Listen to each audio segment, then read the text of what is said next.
What's going on, guys? Welcome back to WWE Network and Show, where I, Graham G.S. Matthews, break down all the original content I watch on the WWE Network. Today we're talking the latest episode of WWE Timeline, entitled The Face That Runs the Place, focusing on the feud between John Cena and AJ Styles from 2016-2017. If you haven't already checked out the other two reviews or the other two episodes of WWE Timeline, as well as my reviews, definitely do so. The first one focused on the feud between Daniel Bryan and The Miz. And then the second one, my review of that went up a couple days ago. That was from last week on Bret Hart versus Owen Hart. That was great as well. Both episodes were really, really well done. In case you don't already know, the show is narrated by Mauro Ranallo, focusing on whatever feud they're focusing on the biggest moments, matches, whatever, promos, and some of which are shown in their entirety, which is really cool as well. So I knew going into this one that it was going to be great, and the timing could not be better, considering that SummerSlam is today as I record this. And this weekend, specifically this past Friday when I watched this went up on Wednesday. I had no time to watch it until Friday, like late Friday night, like after SmackDown.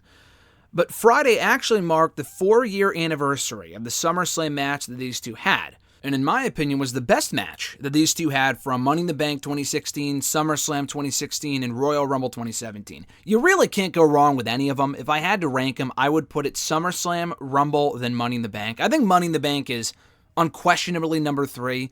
Yeah, it was the first time they faced off, but they were still kind of developing that chemistry. It was a great, great match. But the tainted finish with Gallows and Anderson helping AJ win kind of took away from it ever so slightly. But the second match was a clean win from AJ, which I'll get into, and then the third match was a clean win from John Cena at the Rumble. But anyway, I love this feud. I don't know if I would go so far as to say it was my favorite feud ever, or it has been my favorite feud ever. It's up there. It's absolutely up there. I've only been watching since 2008, which a lot of people find hard to believe, blah, blah, blah. You missed out on so much, which is true. Obviously, you can't, ignore Stone Cold and McMahon. I'm not saying it's the greatest feud of all time. I'm just saying, me personally, as far as the promos, the matches, being there for one of them, really factor into that, of course. I just really, really like that feud. I really, really loved AJ versus John Cena, and I'm very glad that they focused on it for this episode of Timeline, considering that we're, again, in the midst of the 4-year anniversary from tonight at SummerSlam, of that second ever encounter where AJ, in my opinion, became a self-made star in WWE, became a certified star in this company by beating John Cena clean at one of the biggest pay-per-views of the year. So to kick off the episode, they talk about how John Cena has been the flag bearer of WWE for over a decade. Not really anymore. We haven't seen John Cena all that often. We haven't seen him all too much in WWE in the last 2 or 3 years. This was way back when in 2016. It feels like an eternity ago at this point, but it was 4 years ago. Even then, John Cena was kind of a part-timer. He did the US Open Challenge in 2015. He took time off in late 2015, I think to go film a movie in the final few months of 2015. Came back for a literal cup of coffee in maybe not literally, but came back for a blink and you missed it match in early 2016, got hurt, and he was gone until Memorial Day. So while John Cena's gone, again, when John Cena gets hurt, that's when AJ debuted. AJ found success in Ring of Honor, obviously made his name in Impact, found success over in New Japan Pro Wrestling, becoming the IWGP Heavyweight Champion for a time from 2014 to 2015. But really, Impact is where he made his name for over a decade. That 2-year run before he came to WWE was amazing, though. That New Japan run, he was in Ring of Honor as well, having some great matches with Adam Cole, Jay Lethal, Okada, Tanahashi, Naito, I believe, Ibushi, and a lot of other people. He had some really, really good matches during that point. And they actually show, not clips, but pictures from like Getty images and stuff like that of AJ in Ring of Honor and in New Japan, which is really cool, as the IWGP Heavyweight Champion, which they've acknowledged before. It would have been cool to see him in Impact, but whatever, it's not a big deal. I think they did at one point in the video package for his Nakamura WrestleMania match a couple of years ago. I think they showed him facing Bully Ray, and he was like the TNA World Champion. Not that big of a deal. But anyway, so AJ finds success around the world while John Cena serves as the flag bearer of WWE for over a decade. He debuts at the Royal Rumble 2016. They replay the moment of his debut in the Royal Rumble match, coming out at number 3, interrupting Roman Reigns, the crowd losing their fucking minds in Orlando. What a great moment. Still one of my favorite debuts to this day, one of my favorite moments as a fan. And we all kind of saw it coming, not that specific number at number 3. But we all kind of figured, okay, there's a chance he might be in the Rumble. WWE themselves acknowledged the fact that AJ, Nakamura, Gallows, and Anderson might have been WWE bound literally within the first few days of 2016. That was a wild year. I mean, that really set the tone for the remainder of 2016 when they acknowledged AJ Styles on the WWE.com website. That was crazy. And then sure enough, he debuted in the Rumble, had a great showing, got tossed out by Kevin Owens. And they show him rising up in the ranks. The feud with Chris Jericho, beating him, not at WrestleMania, but at Fastlane, winning that number 1 contenders match the night after WrestleMania. I think it was against Kevin Owens, the returning Cesaro, and Chris Jericho. I think he pinned Jericho, if I'm not mistaken. So he becomes the new number 1 contender to the WWE title, has 2 awesome back-to-back pay-per-view matches with Roman Reigns, that if the first few months of AJ's career in WWE didn't show what he was capable of and how phenomenal he actually is, those matches did. 2 back-to-back pay-per-view main events against one of the top stars in WWE, that being Roman Reigns. 2 amazing matches that was there for the second one at Extreme Rules 2016. Still one of my favorite matches. A great show, but those matches were amazing. So they show Cena's return to Raw. I think it was 8 days later after that Extreme Rules pay-per-view. There was a big question of what's the future, what's next for AJ Styles? What does the future hold for the phenomenal one in WWE? Just lost to Roman Reigns twice. The guy needs a big win. What do you do with him next? Is he going to go down to mid-card? Like, what's going on with him? I think the next night on Raw, he actually lost to Kevin Owens, failing to qualify for the Money in the Bank ladder match. So I was getting really skeptical. Okay, what are they going to do with this guy? Like, are they going to bury him? Is he going to become just another mid-carder? Whatever. I'm like, what do they do with this guy? So John Cena comes back to Raw after a 4 or 5 month hiatus on Memorial Day. Gets interrupted by none other than AJ Styles. Only after he says that the future must go through me, must go through John Cena. AJ Styles comes out. And I remember freaking out thinking, okay, this is awesome. Did we ever think we would see the day that we would get to see John Cena and AJ Styles share a ring together? I never thought we would. And even when AJ came to the company, there was no guarantee that he would be a main event star. He could have very well ended up on main event doing the job for friggin' Titus O'Neil. Like, there was no guarantee that this guy was going to be as big of a deal as he is today, that he should be. But AJ comes out, we're all thinking, holy shit. And they show the whole segment for the most part. They show a lot of the back and forth here between John Cena and AJ Styles on the mic, which I really, really appreciated because it was a great segment. So Cena and AJ show respect for one another, and then the rest of the club comes out, Gallows and Anderson. And they showed a quick flashback from, I think, earlier on in the show, or maybe the week before, that AJ said, listen, guys, I don't want your help. They kind of teased that AJ was going off on his own. Because AJ teamed up with the club going into that Roman Reigns rivalry. And they reunited from their time in Japan, the Bullet Club stuff. And Gallows and Anderson were definitely heels. AJ not so much. He was definitely a babyface still by that point. So a lot of people were confused as to what the association would be. So when Gallows and Anderson come out, you're thinking, okay, it's going to be AJ and Cena versus Gallows and Anderson at the Money in the Bank pay-per-view. That makes sense. Kind of going off of AJ's split from the club from earlier on in the evening. But no, that's actually not what they did. Instead, Styles swerved everyone by attacking John Cena instead. And that was a great angle. They ended up building to a contract signing right before the Money in the Bank pay-per-view where they would have their first ever one-on-one match.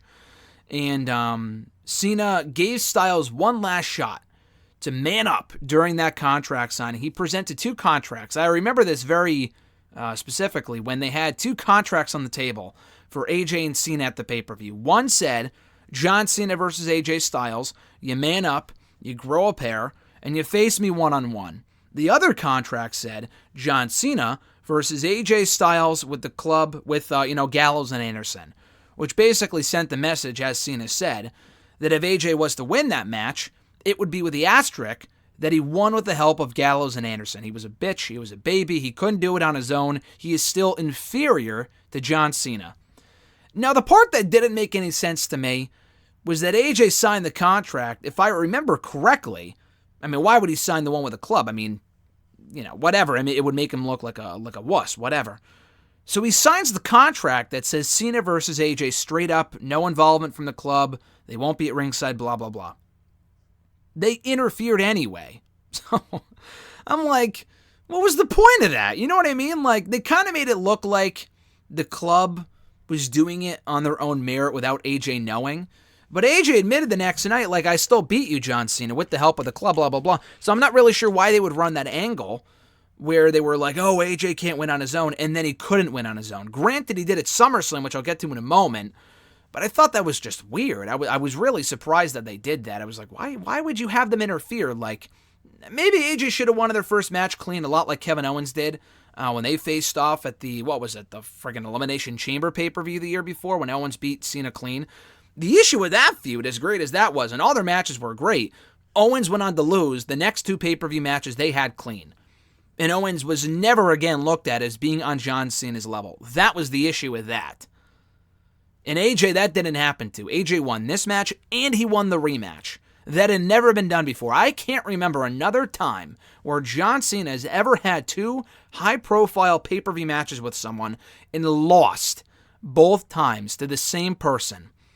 You know, there was the summer of 2008, I remember he lost to Triple H, Batista, and JBL, all in the same summer on pay-per-view. But I'm talking about to the same person back-to-back times. Edge couldn't do it. I don't think Randy Orton could ever do it. Triple H could never do it. Shawn Michaels. I can't remember a single person ever beating John Cena in two high-profile matches on pay-per-view back-to-back. But Styles did. But even before we get to the rematch, though, you know, they talk about how the whole beat-up John Cena thing, that becomes a meme. That was really funny. And Cena has to work his way through the club all over again. So he has to face Anderson. He has to face Gallows. But, you know, he's kind of outnumbered here, being beat up by the club every single week. He needs help. So coming to John Cena's aid was none other than Enzo Amore and Big Cass. Now, the funny thing about this, not really funny, but what's interesting about this, and I mean, it's not all that surprising, that they actually showed the footage of Gallows and Anderson, or rather, Enzo and Cass coming to the aid of John Cena to face the club.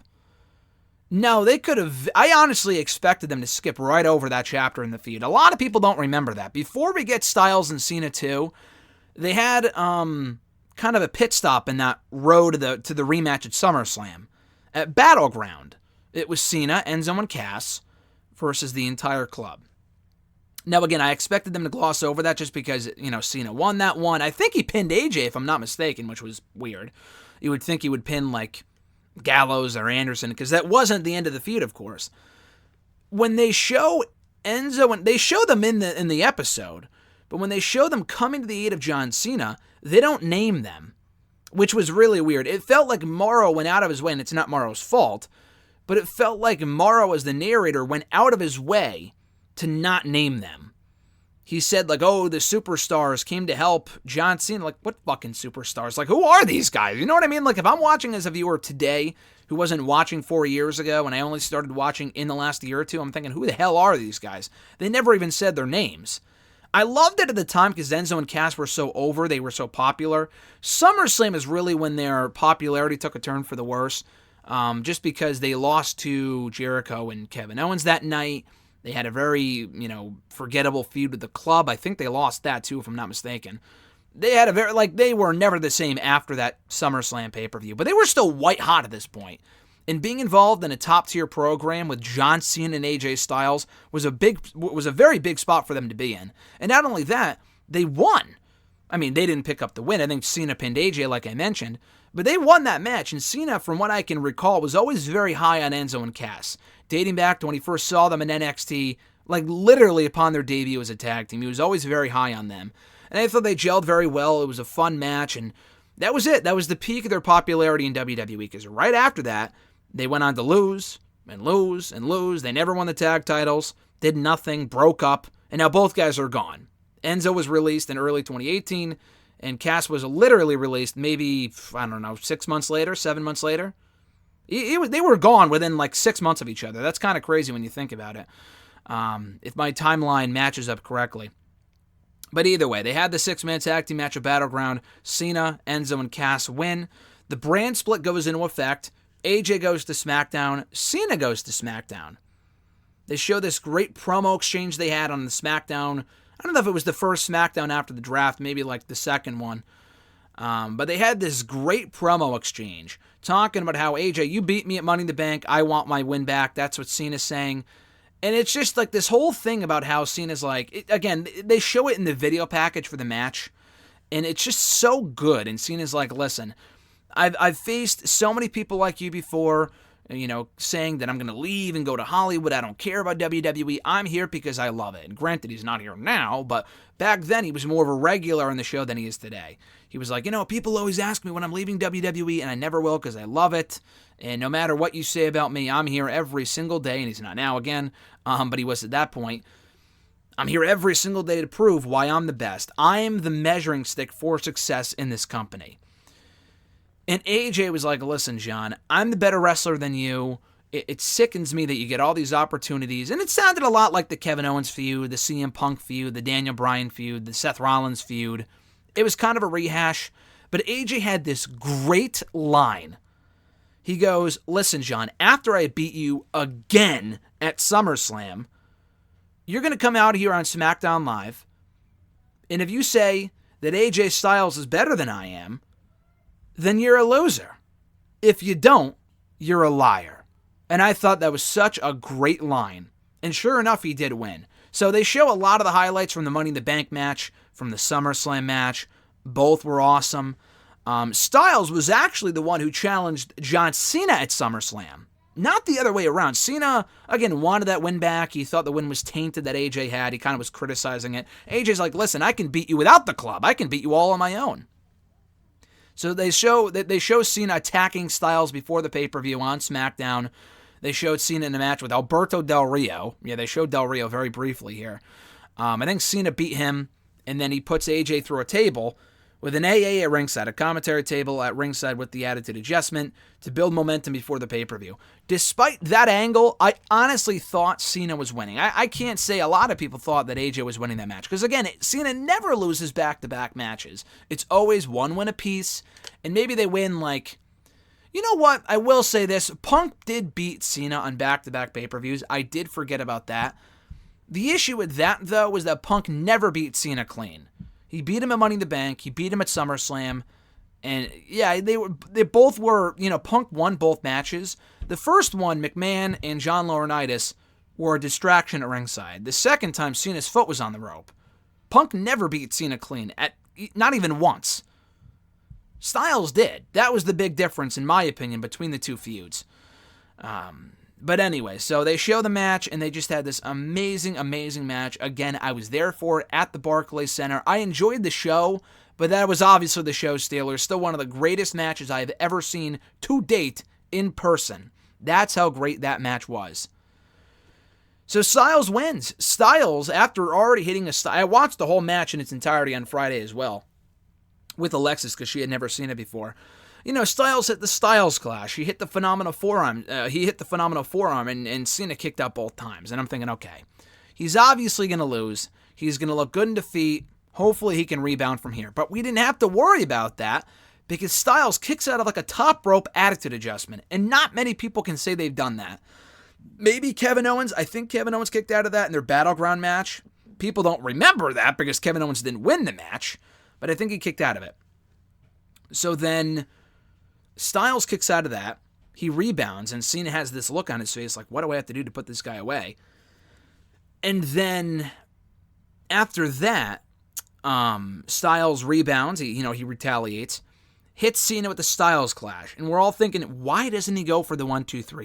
He didn't try to pin him. He just got right back up, and I'm thinking, fuck, like Cena's gonna counter the Phenomenal Forearm right into an AA and win the match, but he didn't. Styles sets him up for the Phenomenal Forearm, connects with it beautifully, and gets the clean 1-2-3. The reaction was unbelievable. Unbelievable. The match was amazing. The match was incredible. The reaction was just, it was unreal. It was really unreal. And people knew in that moment that Styles was cemented as a star. I know I sure did. Because the guy was off to the races from there. He came out on SmackDown the next week saying, I'm the face that runs the place, blah, blah, blah. Ended up beating Dean Ambrose for the WWE Championship at the Backlash pay-per-view in September. And then he came out and said, listen, I don't want to say I told you so, but I told you so. I beat John Cena. I'm the face that runs the place, and I'm now the WWE champion. I had never seen, at least for quite a while, someone so hot in such a short period of time. And for a guy like AJ, Punk's one thing, he has a different look, blah, blah, blah. AJ's a guy that was literally the face of another company, and they brought in and made one of their own. They pushed him as one of their own by giving him all these wins over Cena, Ambrose. The guy was on fire. So Styles has this championship coronation on the SmackDown after Backlash, gets interrupted by none other than John Cena. I mean, I didn't really want to see him come back so soon. I really would have held off on Cena coming back until Mania season, but whatever. People forget about this, so I'm surprised they even acknowledged this without going immediately to the third match of the Royal Rumble. So what they did was, Cena comes out on SmackDown, says, you have what I have, or you want what I have. And AJ's like, here, take it. Take your fucking armband. I don't need it. Because AJ picked up the armband that Cena left behind in the ring at SummerSlam, and he ended up wearing it for a while, which was funny. He just takes the armband and throws it in Cena's face. And Cena's like, you have something else that I want as well. And that being the WWE Championship. Ambrose has his rematch. They do a triple threat, which was a great match at the No Mercy pay-per-view to kick off the show. The debate was that night. So they really wanted to counter it. Or not counter it. I guess they figured people were going to watch the debate. So we'll put our biggest match on first, which I thought was a stupid decision. They ended up closing the show with Bray Wyatt versus Randy Orton. Who fucking cares? You know what I'm saying? That was weird.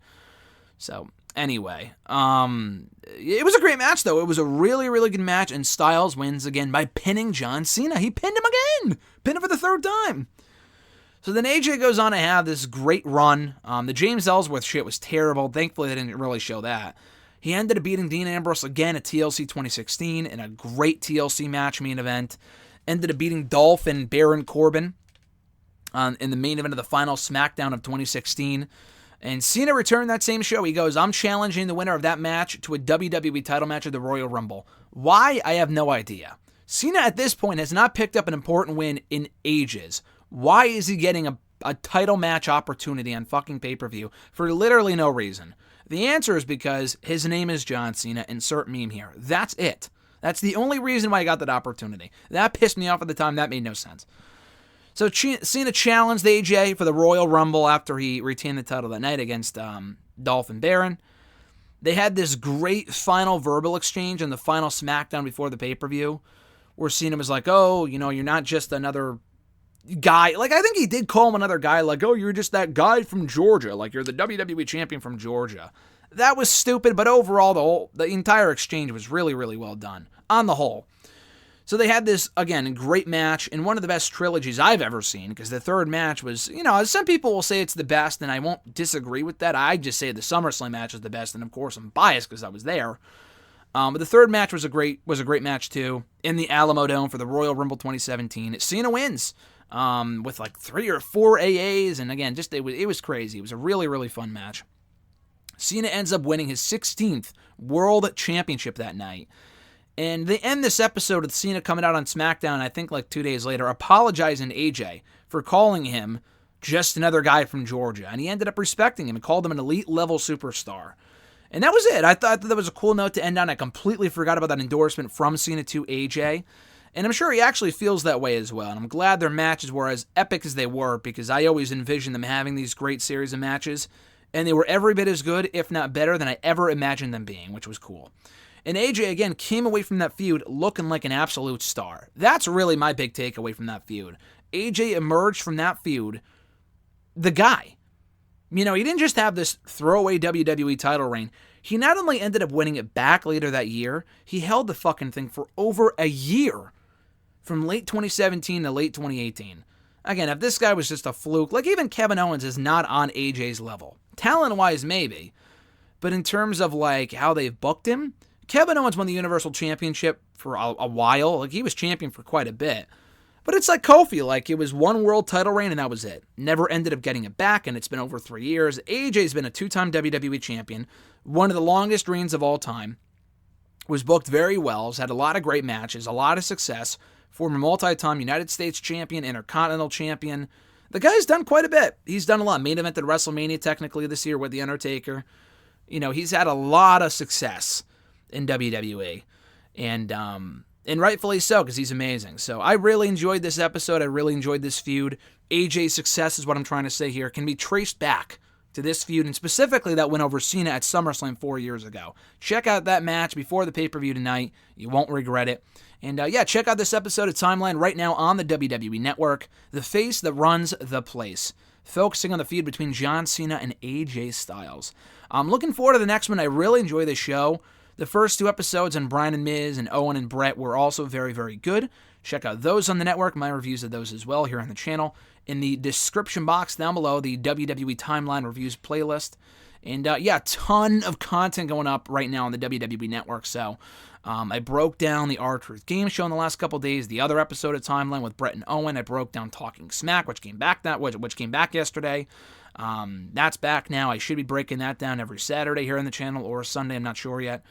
We're talking this today, tomorrow, new MCU Rewatch Review Series episode, Tuesday Raw Talk. Next Friday and Saturday, I should be breaking down, or Sunday rather. There was a new Untold that went up this weekend on Bayley and Sasha. I've already watched it. It was great. My review of that should be up on Friday of next week. And then also the new episode of WWE 24, focusing on WrestleMania 36, The Show Must Go On in an Empty Building. And I'm looking forward to watching that later on today after the pay-per-view. So check those out when they go up later on in the week. Be sure to like this video, drop a comment, share the video, and subscribe to the channel for more daily content. Hit that little bell button as well to be notified every time a new video goes up, including this one, and every video moving forward. Have a great rest of your weekend, guys. Enjoy SummerSlam tonight. I'm Graham G.S. Matthews, and I'll catch your ass down the road.